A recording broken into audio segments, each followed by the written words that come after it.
Borrowers are facing negative cash flow. Let's have a look. Hello everyone, Florian here, and welcome to another episode of HeiseSays. Grab your stein of coffee because I want to have a look at this article from Mortgage Business about borrowers that are facing negative cash flow. Now this, I would argue, and I think many others do as well, is the real issue. Where, mortgage stress, housing stress, the old 30% of your income devoted to your housing, that's stressful, that's dangerous. A lot of people wouldn't even bat an eyelid to that. But when you've got more money going out than you've got coming in, that's a problem. Now, for those of us that are in small business and our money doesn't come smoothly, but in big chunks, that's kind of normal sometimes. You'll have periods where you've got more money coming out than money coming in. That's just the challenges of running a business or being a contractor. So you've got to kind of plan out for a whole year where your money's going. But if you're an employee working for someone, then you may be in a different situation. So let's have a look at this one. So 15% of variable rate borrowers. Now, these are the people whose rates have shot up. For those of you playing at home, the cash rate is now at 3 point. Actually, hang on, let me check. 3.81, 85, 3.85%. We're not quite at 4% yet, but let's keep going. So they're the ones that have felt the burden of these cash rate increases. There's all the rest of us, like me, who didn't trust the Reserve Bank that rates wouldn't go up until 2024. And if you haven't realized, it's still 2023 and rates have shot up. We locked in many of us under 2%. My neighbor even beat me. I think she got 1.7%. I got 1.99.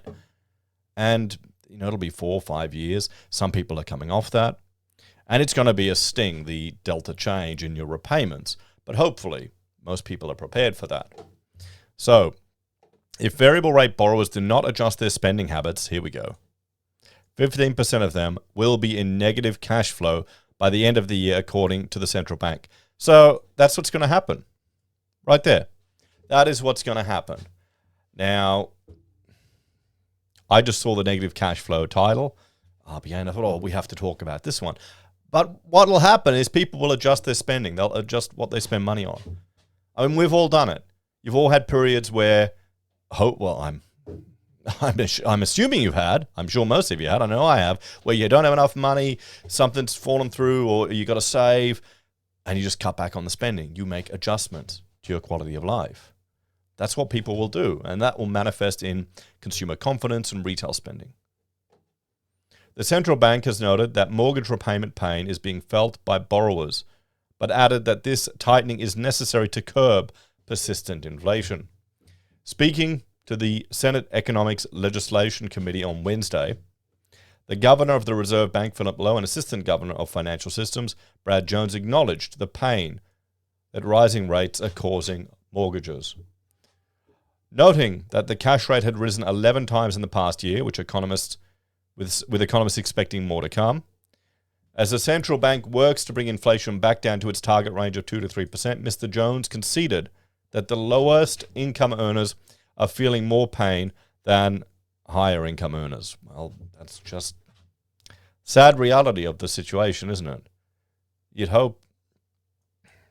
What worries me the most are the people that got in during the mania, the housing mania, when we saw a dip in property prices, and then the government stimulated the housing sector, stimulated people buying.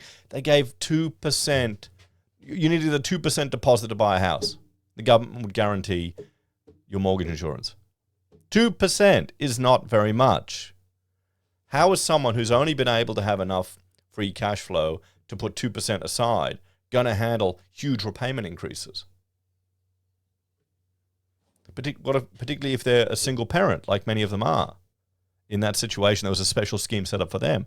It's going to be harder to work extra hours. It's going to be harder to adapt when you've got that challenge with raising a family by yourself. They're going to be the ones that are going to cop it, aren't they? Oh, boy. Is this what we want in Australia, guys?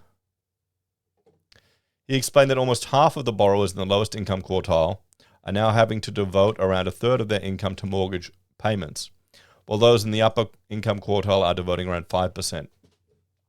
So it's very uneven experiences being felt, very unevenly across the community. That's something we're very conscious of, and we're monitoring a range of data to that effect, he said. Governor Philip Lowe added that bank data shows that lower income earners who are renting and those who've taken out a loan in recent years are slowing down their spending much faster than owner-occupiers who are paying down their debts. However, he added, inflation affects everyone, but if you've got a small buffer and on a lower income and smaller margin in free cash, then obviously it's much more painful than it is for a very wealthy person with a lot of money in the bank. But everyone is being hurt by the fact that prices went up 7% last year, and that particularly hurts low-income earners. The senators also asked the central bankers whether they concurred with recent Deloitte Access economic forecasts that suggest that approximately 300,000 Australians were currently experiencing negative cash flow. While Mr. Jones said everyone who's looking at these different data sources arrives at slightly different numbers, he revealed the RBA modelling has shown that something in the order of about 15% of Australians' variable rate owner-occupier borrowers are likely to be experiencing negative income surplus by the end of this year unless they make adjustments. Yeah, and they're going to make adjustments.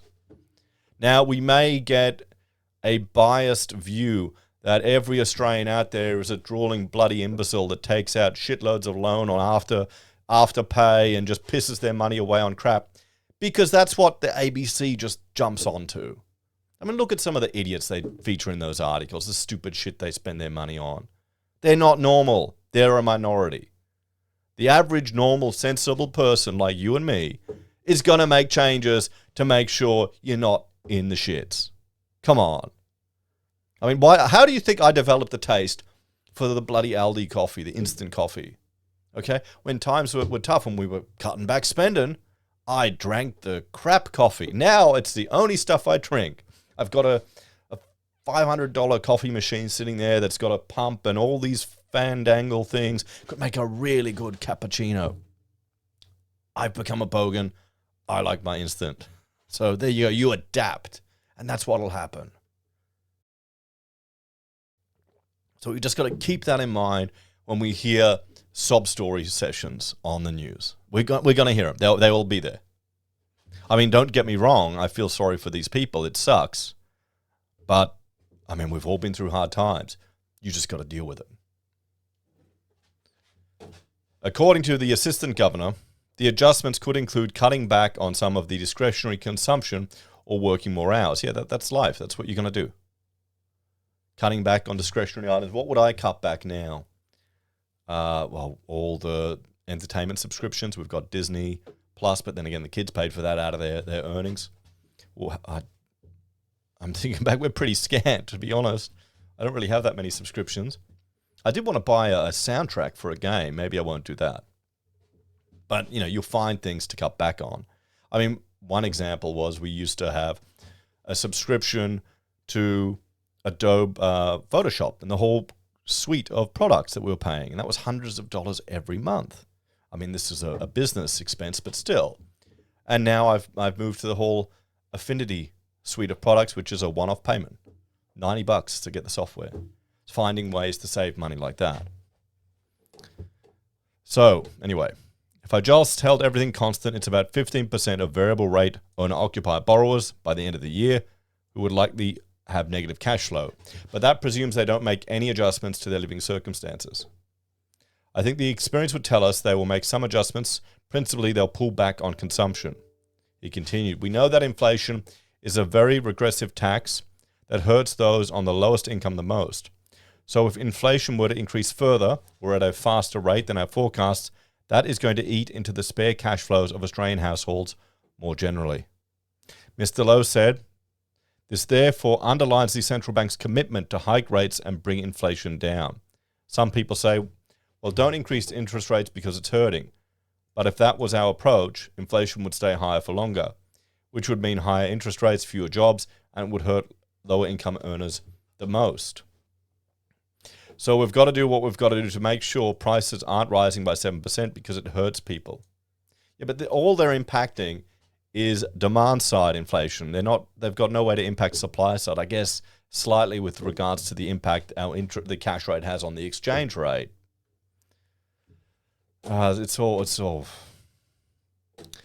The RBA will meet next Tuesday on the 6th to determine the cash rate setting for the month, with several economists suggesting that the higher than expected inflation figures for April could force the RBA to raise rates again.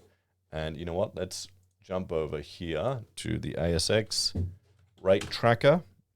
We'll bring that up here. Okay, on the 31st, which was yesterday, increased to 4.1%. It has jumped to 22%. There you go. Anyway, guys, thank you all for watching. And if you're a fan of the channel and want to support us, check out Heise BIM or Heise Does for other content I create. If you want to support the channel, you can financially on YouTube or Patreon. Use our referral links, buy our pocket squares, or call us if you need an architect. Take care. Have a great day. I'll see you next time. Bye for now.